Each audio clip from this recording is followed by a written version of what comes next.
In other news, a couple of discrimination and wrongful termination suits filed in federal court. The first involves the Pacific Islands Club. The other case against AON Insurance. Both complainants say they were targeted because of their disabilities, among other complaints as well. Here's more.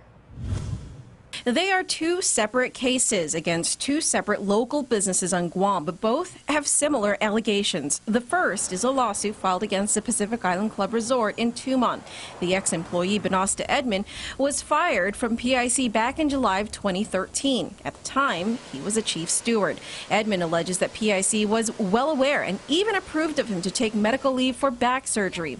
Edmund says PIC also knew that he may be needing to extend his medical leave to recover, which Edmund notes was backed by his doctors. But Edmund says he was not allowed to return to work after he recovered from surgery. The reason? Edmund says PIC was under the wrong impression that he had abandoned his job.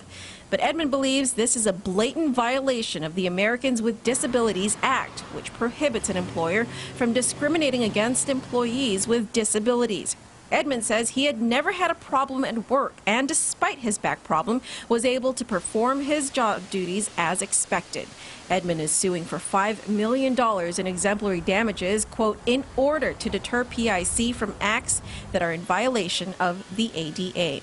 Now, the other case involves former AON Insurance accounting clerk Arsenia Sabinay, who's suing the company for discrimination based on disability, race, and age. Sabinay had been with the company for 21 years. She says most of her problems began after two particular managers were hired, and she believes they picked on her because of her age, her race, and her disability.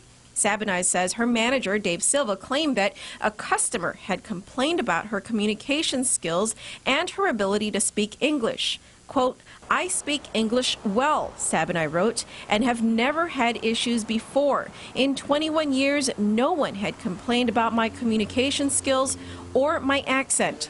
Sabinay believes Silva and another employee fabricated the complaint. Sabinay also says the company did little to accommodate her for her disability. Despite providing documentation of her disability, namely eye problems, Sabinay says she was still forced to perform duties that were detrimental to her health. Both companies have not filed responses to the respective complainants as of news time. You can read both complaints on our website at pacificnewscenter.com.